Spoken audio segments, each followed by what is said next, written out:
Hare Rama, Hare Rama, Rama Rama,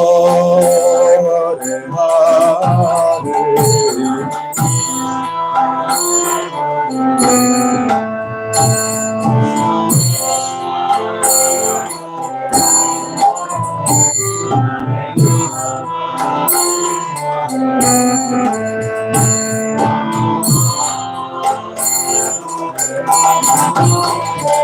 Hare Krishna, Hare Krishna, Krishna Krishna, Hare Hare, Hare Rama, Hare Rama, Rama Rama, Hare Hare.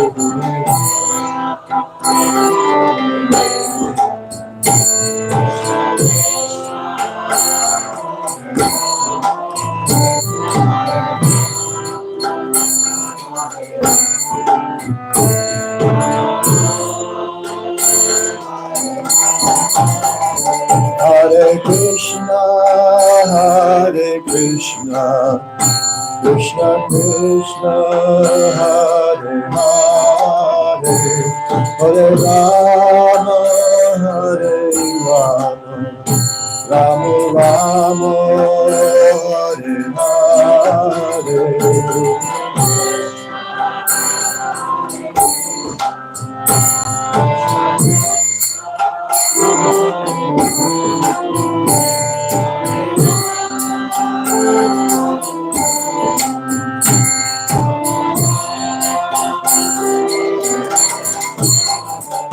Hare Krishna, Hare Krishna, Krishna Krishna, Hare Hare, Hare Rama, Hare Rama, Rama Rama, Hare Hare.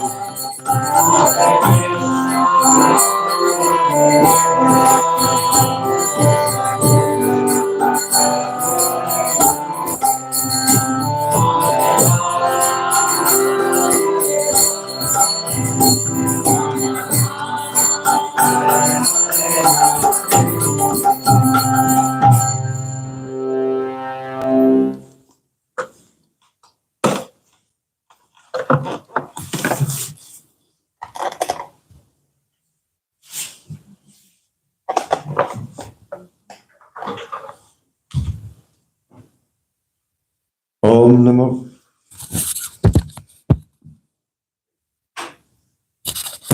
Om Namo Bhagavate Vasudevaya. Om Namo Bhagavate Vasudevaya. Om Namo Bhagavate Vasudevaya. Om Namo Bhagavate Vasudevaya. Om Namo Bhagavate Vasudevaya. Om Namo Bhagavate Vasudevaya.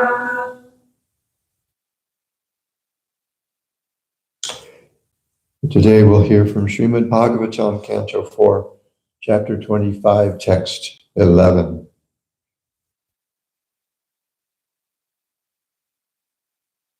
Sonveshamana Sharanam. Sonveshamana Sharanam. Divim Prabhu. Divim Prabhu. Nanurupam Yada Vindat. Nanurupam Yada Vindat. Abhutsa Vimana Iva.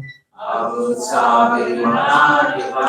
Sonveshamana Sharanam. Sonveshamana Sharanam. Babrahma Prativim Prabhu.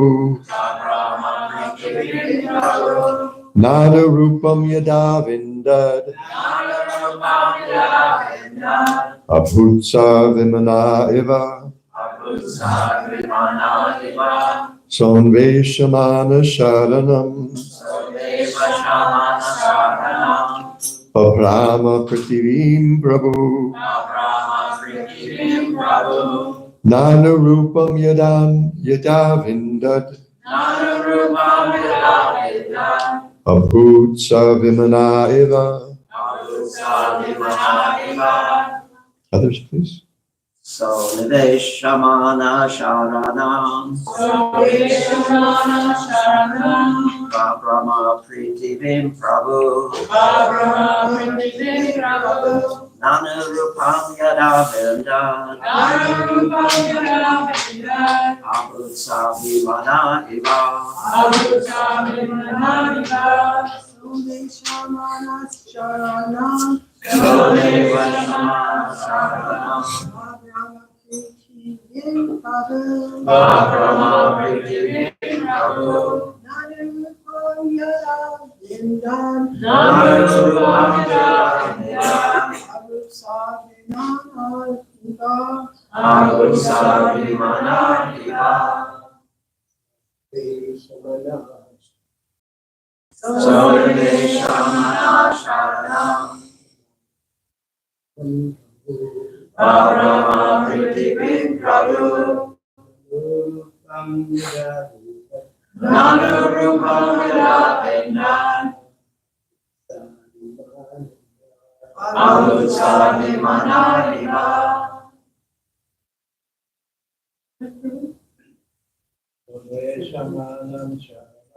Sodevashamana Sharanam Brahma Pritivim Prabhu Nana Rupam Yada Vindan Abhutsa Vimana Iva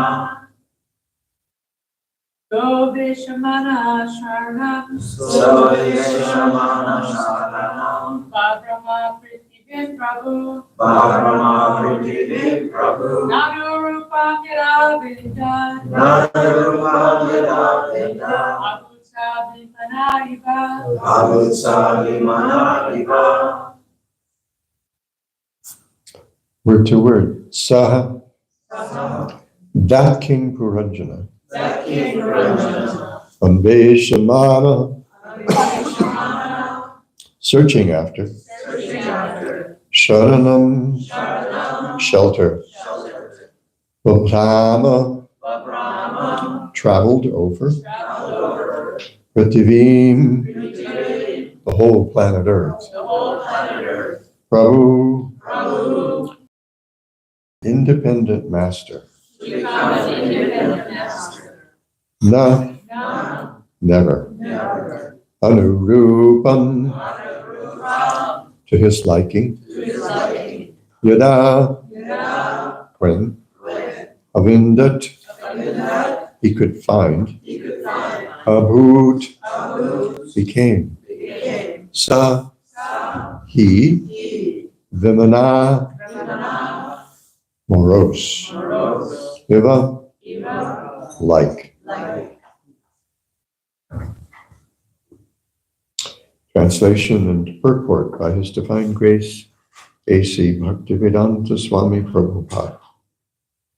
King Puranjana began to search for a suitable place to live, and thus he traveled all over the world. Even after a great deal of traveling, he could not find a place to his liking. Finally, he became morose and disappointed. Responsively, please. King Puranjana began to search for a suitable place to live,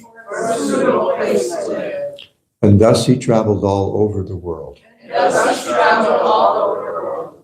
Even after a great deal of traveling, he could not find a place just to his liking. Finally, he became morose and disappointed. Srila Prabhupada's report. The travelings of Puranjana are similar to the travelings of the modern hippies.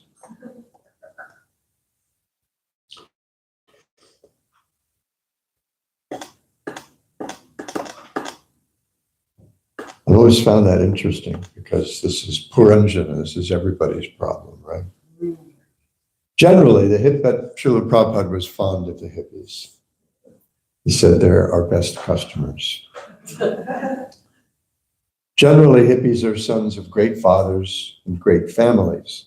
It is not that they're always poor, but some way or another, they abandon the shelter of their rich fathers and travel all over the world. As stated in this verse, the living entity wants to become a Prabhu or master.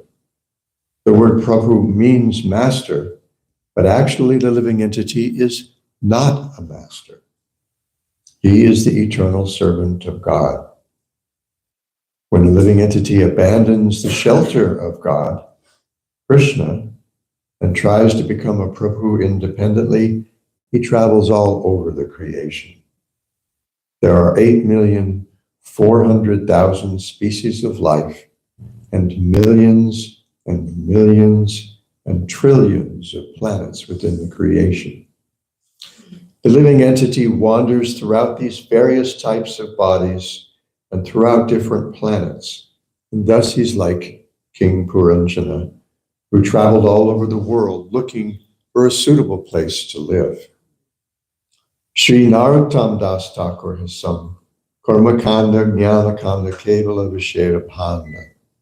The path of Karmakanda, filled with activities, and the path of Jnanakanda, speculation, are just like strong pots of poison.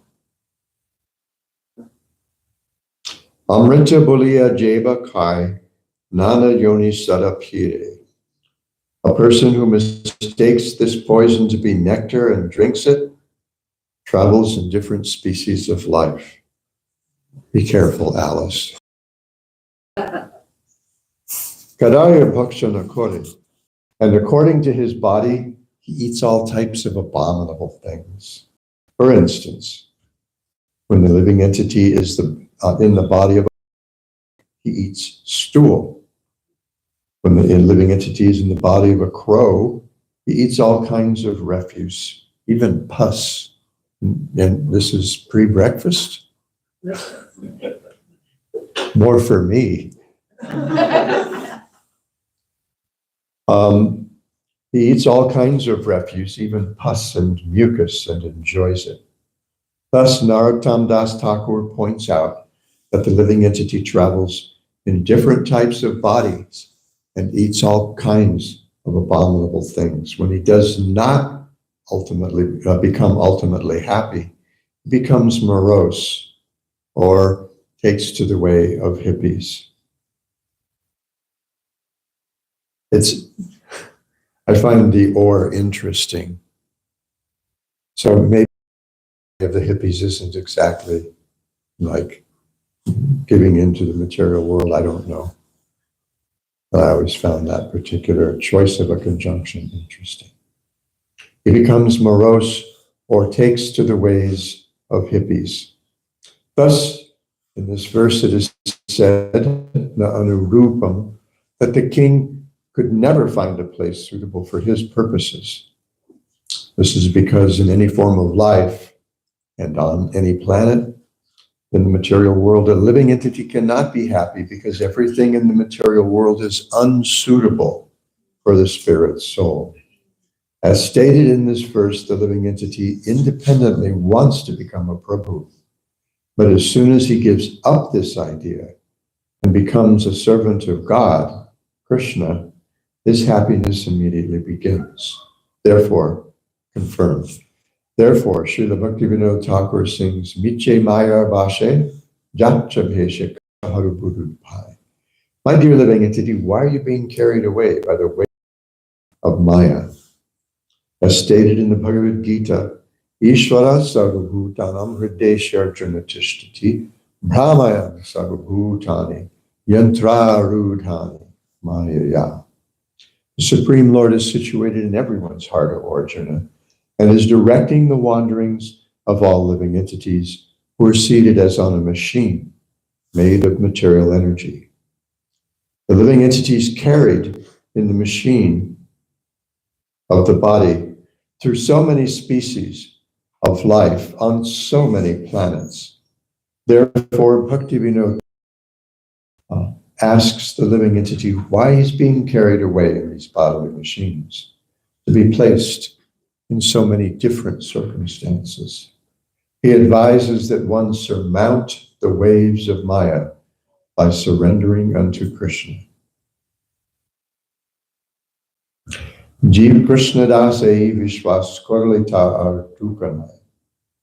As soon as we confront Krishna, Krishna advises, Sarvadharman Parityajya Mamekam Sharanam Braja Aham Tvam Sarvapapebhyo Mokshayishyami Ma Shuchaha. Don't worry your pretty little head. Abandon all varieties of religion and just surrender unto me. I shall deliver you from all sinful reaction. Do not fear. Thus, we are immediately relieved from traveling from one body to another and from one planet to another. Sri Chaitanya Mahaprabhu says, Brahmanda Brahmite Kona Bhagyavanaji. If while traveling, a living entity becomes fortunate enough to be blessed by the association of devotees and to come to Krishna consciousness, his real life actually begins. This Krishna consciousness movement is giving all wandering living entities a chance to take to the shelter of Krishna and thus become happy, not hippie. In this verse, the words Vimana Eva are very significant. In this material world, even the great King of Heaven is also full of anxiety. Even if Lord Brahma is full of anxiety, what of these ordinary living entities who are working within this planet? Bhagavad Gita confirms Abrahma Bhuvanan Loka Punaravartinarjuna. From the highest planet in the material world down to the lowest, all are places of misery, wherein repeated birth and death take place. In this material world, a living entity is never satisfied. Even in the position of Brahma, or in the position of Indra, or Chandra, one is full of anxiety simply because he has accepted this material world as a place of happiness. Om Jnana Timirandhasya Jnananjana Shalakaya Chakshurunmilitam Yena Tasmai Shri Gurave Namaha Mukhaṁ Karoti Vachalam Pangum Lankayate Girim Yatkripatamahang Bande Shri Gurun Dinataranam Shri Chaitanya Manobhishtam Stapitam Yena Bhutale Swayam Rupa Kadamahyam Dadati Swapadantikam Namaha Om Vishnu Padaya Krishna Preshtaya Bhutale Srimate Bhaktivedanta Swami Iti Namine Namaste Saraswati Deve Gauravani Pracharine Nirvishesha Shunyavadi Paschatya Deshatarine Vanchakalpatarubhyascha Kripa Sindhubhya Evacha Patitanam Pavanebhyo Vaishnavebhyo Namo Namaha.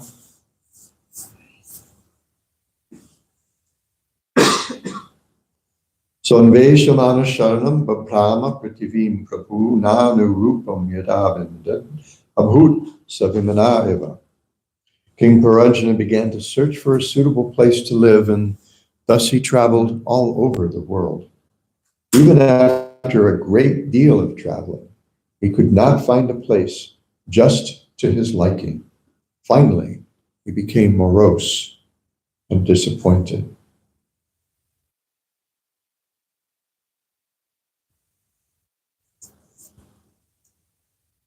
As he is wont to do, Narada Muni is giving it to King Prachina Barhishat straight. He's given him the straight sauce.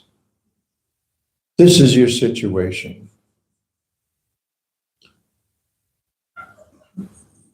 We wander everywhere. Prabhupada says, where to go? All over the creation.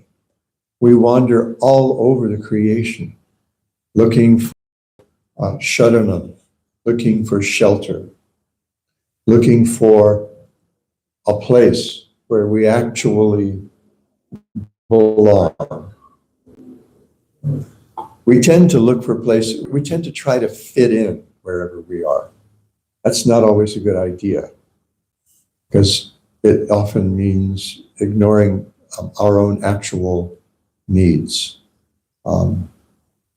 either as human beings or as eternal living entities.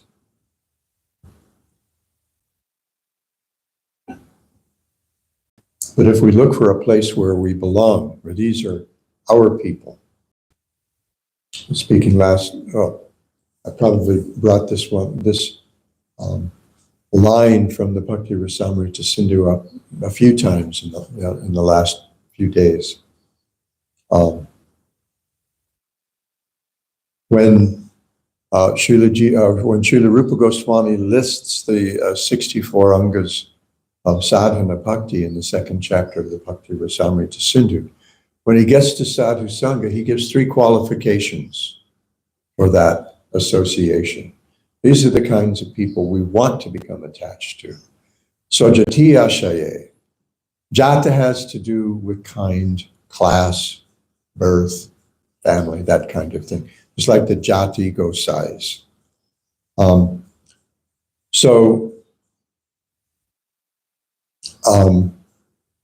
We're looking for people who share our values, share our goals, share our aspirations. Devotees like to say like-minded. I frankly prefer like-hearted, because I think it's more to the point. I mean, that's what we're actually working on. We're actually working on our hearts. So swajati ashaya, snigdhe, affectionately disposed. I mean, otherwise, who would bother? Why would we put up with someone, their company if they didn't care for us? And then svatobhare, the third qualification. Sva means self, svata means than ourselves, vara means superior. So we're looking for the company of people who share our spiritual goals, who are affectionately disposed toward us and are more advanced than we are. That way they can pull us along. I remember once, many years ago, back in Honolulu, which must have been late 70s, early 80s, I was speaking with my friend and godbrother Satyadev.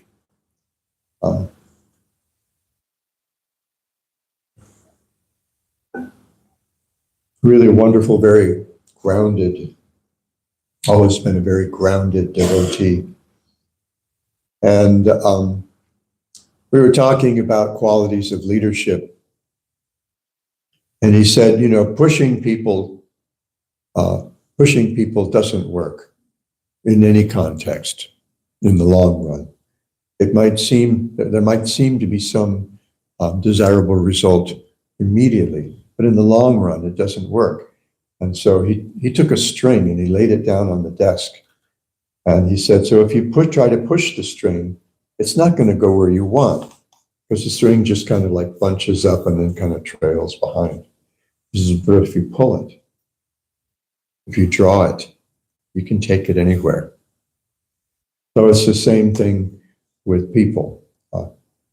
We want to draw them. We want to attract them. And how do we attract people to Krishna consciousness? By ourselves becoming Krishna conscious and demonstrating practically every day what a Krishna consciousness, what a Krishna conscious life means. How to actually, as Srila Prabhupada says at the end of the purport, actually to become happy. And happy doesn't mean always joyful. It doesn't mean always thrilled. Philosophically, if we look at it in the broadest context, happiness really means well-being. Sometimes things aren't great. Sometimes things are wonderful. If we get too carried away when they're great, then the crash that often follows is worse, even worse, right? We get it because we get so attached oh my God, I have some practical experience in this. For many years, I taught English part-time at 3 different colleges. Well, for a few years at 3 different colleges. And then I had a come to Jesus moment, come to Krishna moment one day when I was driving home between campuses, going down the Interstate 8 west to the beaches, middle of the day. And I was on a very long straight stretch and not much traffic. And all of a sudden I woke up, looked at the speedometer and realized I was going 80 and the needle was moving to the right. And I had no clue how long I had been asleep. So that's when I stopped teaching on that 1/3 campus. Because I realized, oh my God, I'm literally killing myself. Trying to teach all these, trying to make a living, trying to scrape together a living by teaching on so many different campuses. So for so many years, I was trying to make a living teaching English at 3 different colleges, sometimes more. In San Diego area, I probably taught at 5 different colleges. Well, there was a private school private college I taught at for a while too, 6. And always sending out application packets to places where I thought I might like to teach when they had an opening. And to get a job teaching in college, you actually have to send a packet that's it's really thick. You've got a certain number of letters of recommendation and all kinds of stuff, transcripts from the colleges that you attended and all that stuff. Mm-hmm. And so it's really a bit of a trip each time you do it. And then finally, I got, and sometimes you'd get an interview, especially in San Diego. In San Diego, I heard that whenever there was a community college full-time opening for English teachers at a community college, there would be 200 to 300 qualified applicants. Poor search committee, they have to go through. I mean, there's a certain number of applications you can just throw away. You go through a checklist, and if anything's missing, you bin it, right? And still, they'd come up. They'd be left with somewhere between 200 and 300 qualified applicants. So if you get an interview, it's like winning the lottery. If you get a second interview and a third interview, it's like, oh my God, what's going on here? Is the universe going to last? And finally, instead of a third interview, I got a call from the chancellor at Hawaii Community College, said, I want to offer you the position.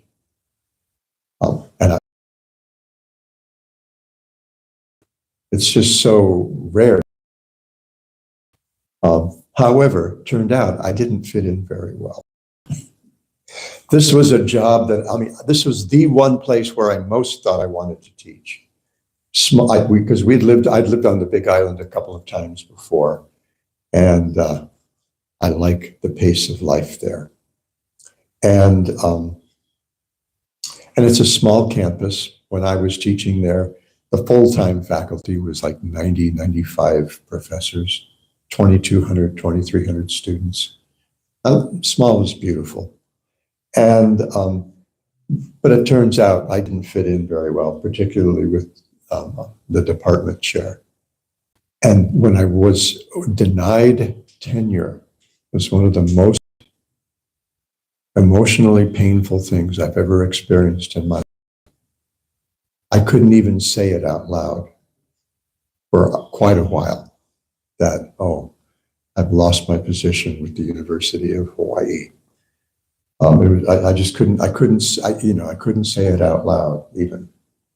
Very painful. At the same time, I saw it as providential because there wasn't any way to account for that. My student evaluations were all good. My peer evaluations were all good. It was just me and the chemistry between me and the department chair. So the crash, when we get really attached to something, the crash is harder. I mean, I had a whole plan based on the fact that I had this position. You know, you get vested in the university's retirement system after 10 years. We had a 10-year mortgage on the house, and I figured, boom, get the house paid off. And then from then on, I can decide year by year whether I want to keep on teaching. Talk about getting the rug pulled out from under you. It was really very interesting. So this is our situation in the material world. We get attached to these things. Srila Vishwanath Chakravarti points out that the verse ends with the word vimana iva. Not just vimana, but vimana iva, as though he were morose. He says, because when we're in those situations, we're thinking great. There's a story of Indra being cursed by Brihaspati to take birth as a pig. And then, after, Indra got into it. He had a nice sow, cute little piglets, a nice, what do they call them? Pig pen. They got a name for them, don't they have? Anyway, pig pen, we like pig pen, to wallow in. And everything, was great. And he had to be actually violently released from that situation because he was holding on to it. He was attached. This is not bad. Nice, warm stuff to wallow in. Some of it's really yummy. Got my sow here to snuggle up with, my piglets to play with, and it's all, everything's copacetic. No complaints against company policy. So we look for these situations, as Lord Chaitanya says, wandering throughout the Brahmanda. And Srila Prabhupada, here we go. In that verse, in his purport to that verse in Sri Chaitanya Charitamrita, this is in the 19th chapter of Mati Lila. So this is Lord Chaitanya's teachings to Rupa Goswami. He says, Brahmanda Pramite Kona Bhagavana Jeev, Guru Krishna Prasade Pai Bhakti Lata Bij. And Prabhupada points out in his purport, when we speak of Brahmanda, we speak of the whole universe or to the cluster of many millions of universes. All the stuff that they're discovering with their groovy telescopes that they have out in orbit, it's all one universe, just one universe. And this is a smaller universe, as Brahma found out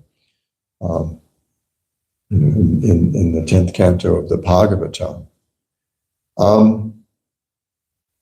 Not a particularly, impressive universe. Our Brahma has 4 heads, and some of them need many, many, many more than that. So, not just wandering throughout from body to body, but wandering from universe to universe. Since time immemorial. So that means from kalpa to kalpa. From one breath of Mahavishnu to another.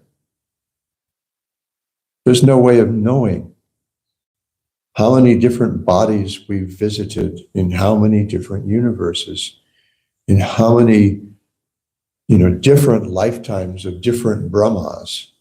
It's not just one lifetime of one Brahma. It's until we actually get the lesson.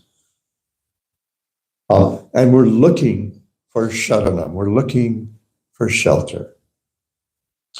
But Srila Prabhupada points out in his purport to today's verse that the real shelter is Krishna. The real solution, Krishna gives us that, the real solution at the end of the Bhagavad Gita. Sarva dharman parityaja, completely reject all conventional senses of dharma. We've talked, Krishna's telling Arjuna essentially, I've discussed this with you over the last, whatever it is, hour and a half, 600 some odd verses.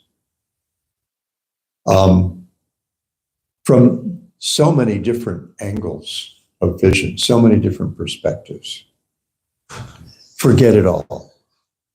Just completely Completely reject. Forget all that stuff and just take shelter of me. Krishna gives a similar, makes a similar point in, it's 20th chapter maybe, of the 11th canto, where he's discussing with his friend and advisor Uddhava the process of meditation. And he describes in elaborate detail the body of the Lord on which he should meditate, the form of the Lord on which he should meditate, describing his limbs, his face, his ornaments, and everything. And then he says, meditate on the whole body. First, he tells, like in the 6th chapter, situation you need. You know, you need the right place, the right time. You need to be seated properly, not too high, not too low, and all that. Restrain your senses, control your mind. And here's a form of the Lord to meditate on. And it's very much like the form that Narada Muni described to Dhruva for his meditation. This is the super soul, Kiradakashai Vishnu. And he says, meditate on the whole form and then zoom in and meditate on his smiling face. And then he says, then put your attention off to space. And then he says, and then forget the whole thing and just take shelter of me. That's what he said. He says, forget all of this, flush it, and then just take shelter of me. So that's the real shelter. Krishna says at the end of the 5th chapter of the Bhagavad Gita, Bhoktaram yagya tapasam sarva loka maheshwaram suhridam sarvabhutanam nyatva shantam rachati. I'm the enjoy of everything that goes on in this material world, including I'm the real beneficiary of any sacrifices you perform, even all the austerities that you undertake, all the stuff that's really meant for my benefit. Sarva Loka Maheshwaram, and the whole place, mine. I am the real Lord of the entire universe. What does that leave for us? You must be feeling a little, oh my God, you know, what is there for me? And then he says, Suhridam Sarvabhutana. I'm the best friend of every living entity. I'm your best friend. I'm your best friend, Garga. Well, maybe even mine. A little hard to figure out how anyone could care that much, but I am the dearmost friend of every living entity. Oh, with a friend like that, what is there to want? Right? Sudama Vipra, you know, he had that same situation. His wife said, you know, you don't seem to be a very good earner. I heard those words once when I was a young householder. You don't seem to be a very good provider. So I still remember this 50 odd years later, this one moment. So, you know, the wife, you know, says to Sudama, you don't seem to be a very good provider, but you've got this friend who actually has everything. Maybe you should go see him and ask him for a little hand up. And so Sudama did, and when he came back, his place was unrecognizable. Practically speaking, his wife was unrecognizable because she'd been eaten okay for a while, you know, for a little bit as he found his way back home, and she was dressed gorgeously instead of in rags. So we're looking for shelter. And the real shelter is Krishna. Prabhupada sometimes describes 3 kinds of friends: Bandhu, Mitra, and Suhrit. Bandhu is like an acquaintance. Someone you see, maybe someone you meet on the basketball court at a pickup game, or you see when you go to your favorite surf spot or something like that. Mitra is like a buddy, like a friend, someone that you hang out with. And Suhrit, someone means his heart's all yours. Suhrit literally means suheart, good heart, or very much heart. Sometimes su is used to mean good, sometimes it's used as an intensifier. So maybe we could use it both ways here. Very good heart for you. He's all about you. Srila Prabhupada signed his letters, your ever well-wisher. If you translated that back into Sanskrit, maybe Nati Suhrit. I'm always looking out for you. I always have your back. I will never abandon you. So Krishna is telling Arjuna at the end of the Gita, first he says, just as he did in the 9th chapter, in the middle of the, right in the middle of the Bhagavad Gita. What's the name of that chapter? Come on, anybody? The most confidential knowledge. And Krishna starts the chapter out saying, okay, now I'm going to tell you the most confidential thing. This is the biggest secret of all secrets. And he builds to it through 30 odd verses, right? And then when he gets to the last verse, he's, and all along he's progressively glorifying bhakti in that chapter. Even this chapter 9, verse 30, what's 9:30? The worst thing you can do. Right. Apichet sudurachara, not just durachara.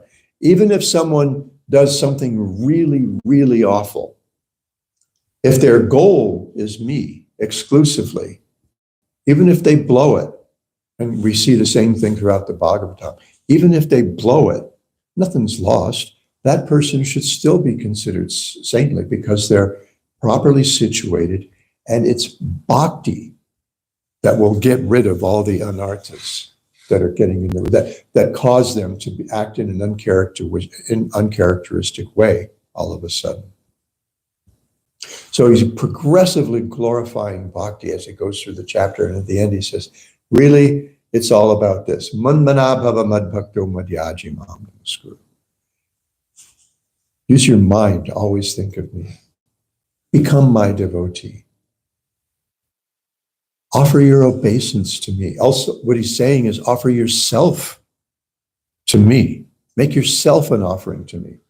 Right back in 26 and 27 verses, he says, even if you offer something as simple as a leaf, a flower, a fruit, or water, if there's bhakti, that's what I'm accepting. That's what I'm looking for. I don't need your leaf.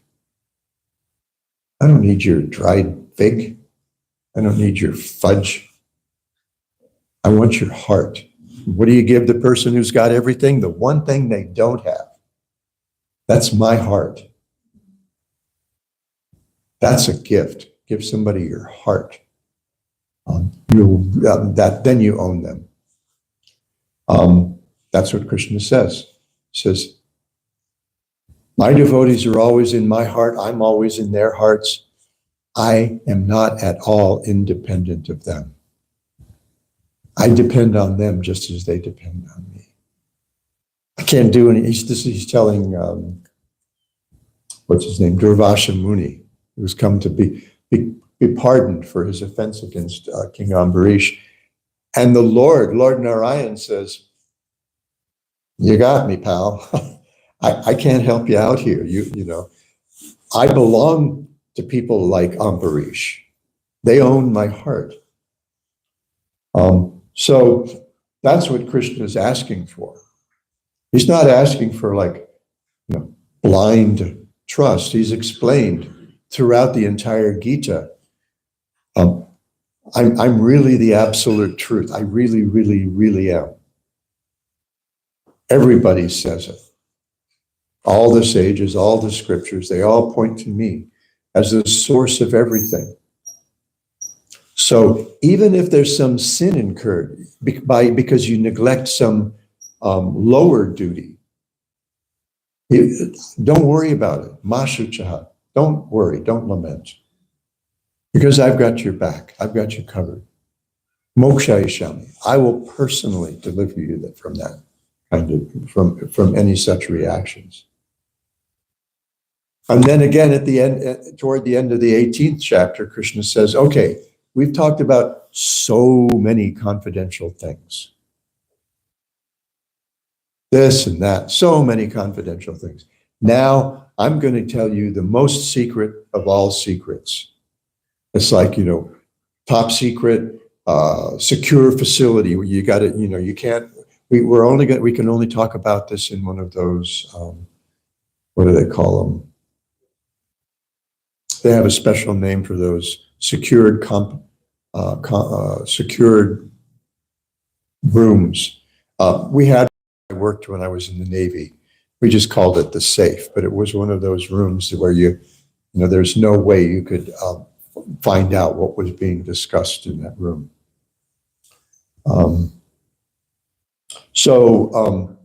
This is how secret it is. So buckle up. And then what does he say? What does that amount to? Just love me. And how do you demonstrate that practically? Surrender to me. Sharanagati, Bhaktivinoda Thakur, following the Acharyas in the Shastras, says, Sharanagati, the way of seeking Krishna's shelter, is the external expression of Shraddha, of faith. And when we talk about faith, we're not talking about just belief. Oh, I believe Krishna's God. We're talking about conviction. Did I do this the other day? Yeah. We're talking about conviction, which comes from experience. We don't believe that Krishna is our ultimate shelter. We should know it through practical experience. That's Shraddha. That's real faith. And how do we express that? Accepting things that are favorable for the culture of bhakti, neglecting, rejecting things that aren't. Understanding, having the conviction that Krishna will protect us in all circumstances, and accepting Krishna as our sole shelter and maintainer. Giving up atmanikshepa, atmanivedana, completely giving up any self-interest and becoming meek and humble. That's how we show faith. There was a song in an old musical, My Fair Lady. And we performed this when I was a junior in high school. And there was a song by the main character, Eliza Doolittle, when she was being pursued by a young man who was smitten by her beauty and charm. And her song, Freddie is singing this song that, expressing his undying love for Eliza. And she turns on him and she says, don't talk about love. Don't talk about all these highfalutin things. Show me now. That's the song. That's the kind of like the punchline of the song. Show me now. And so that Krishna's waiting for us to learn to love him. And how do we do that? By finding the association of devotees. It's a very rare thing. The Bhagavatam describes Chaitanya Charitamrita describes them as Bhagavanaji, very fortunate. Those, after wandering throughout universe, billions of universes, not just bazillions of bodies, but bazillions times gazillions of universes since beyond time. Those who are very fortunate get that seed of devotion, that bhakti lata, bija, by the grace of Krishna and the Vaishnavas, by the grace of Krishna and the Guru. And the Bhagavatam describes such persons as ati bhagya. Ati is another intensifier. It means too much. Just like we have this Bengali saying, ati bhakti chorer lakshana. Too much devotion is the sign of a thief. If someone's too effusive in their praise of you, or you don't trust that. It's not authentic, doesn't feel authentic. So when we become very fortunate, then we find ourselves in the company of devotees. They share their Shraddha with us. Vishwanath Chakravarti explains how this works in the Madhurya Kadambini. And then it grows, and we see the subsequent verses in this 19th chapter describes that creeper of devotion that grows from that bhakti lata. And it goes, ultimately it goes all the way to Krishna's lotus feet. And then it flowers. And then after the flowers come the fruit of love of God. And so this is actually our real shelter. And that's how we go from being wandering hippies to real happies. Okay, I'll stop here before the hook comes and entertain any discussion. Anybody has any comments or questions?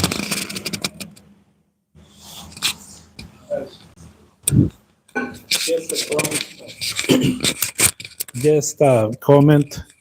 One time we were discussing that point that you were making about being the secret of most secrets. And it's so secret. How come Krishna is just telling it like that? Right? And so that was pretty much one of the things we were discussing with some devotees. And one devotee came with, he said, look, it's the way I understand is that it's a secret, not because nobody knows it, it's just because it requires realizations, it requires devotion to really understand the meaning. So it's not that it's a secret because nobody knows, nobody heard about it.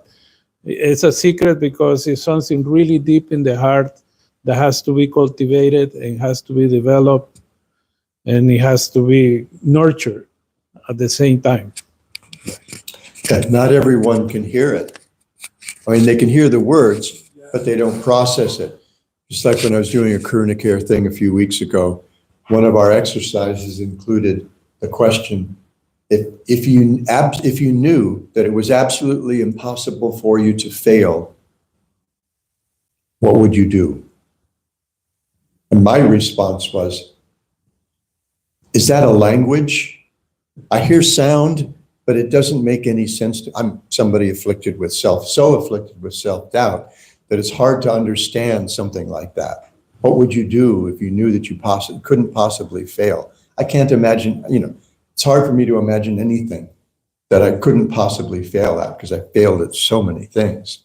But then later I realized, wait a minute. If there were something that if I knew that I absolutely could not fail, what would I do? I would do sadhana bhakti, because you absolutely can't fail at that. You make mistakes, you wobble a little bit here and there. You might do a face plant every once in a while, but you keep going. You just keep going. You keep going, and eventually that path goes from bumpy, windy, tortuous, to gradually broader, smoother, and flatter. And it becomes just like a big avenue, and you're traveling along with all the other Sharanagatas and finding our way back home, back to Godhead. So I just thought, oh, okay, that's it. That's what that should have been my answer. This is one of my characteristics. I come up with a clever retort about 15 minutes late. After the conversation's over, the party's broken up, and I think, oh, that's what I should have said. So that happened to me the other day in that class, and I actually reported back to the group at the next meeting. Actually I had this realization later that if I knew I couldn't fail, maybe I'd try sadhana bhakti. Anything else? Thank you so much for that. Anything else? Sir Sureshwara Prabhu, as the hook finds its way toward my neck. No, we'll keep the hook away. So Prabhupada mentioned the word hippies a few times in the purport. And since he's writing for the whole world and for all time, one might wonder, why is Prabhupada using this word, which people aren't even going to know what it means, maybe in 100 years. Why didn't he use, prodigal son? Or did you talk about that in the class at all? Well, he was addressing a particular audience He's addressing a different audience from Vishwanath Chakravarti Thakur's 350 years ago. So he wanted, apparently, I would guess, he wanted to pick something that some folks could relate to. Yeah, sometimes, I mean, as I said, he is writing for everybody for all time, but sometimes he just chooses to write like it's a current event. Like it's just, it's very topical and. Very frequently. Yeah, which is another reason why we really do need annotated editions of Prabhupada's books in the And future. another reason we need something called Guru Parampara. Yeah. But even then, you The need fruit actually becomes sweeter as it's passed down from one shuka to another. Yeah. It's handed down very carefully from the tree. I have a great, big, huge mango tree right outside my little hut. Most of the mangoes, you just find them broken on the ground later. In the meantime, as if they're actually ripen on the trees, then the birds love them.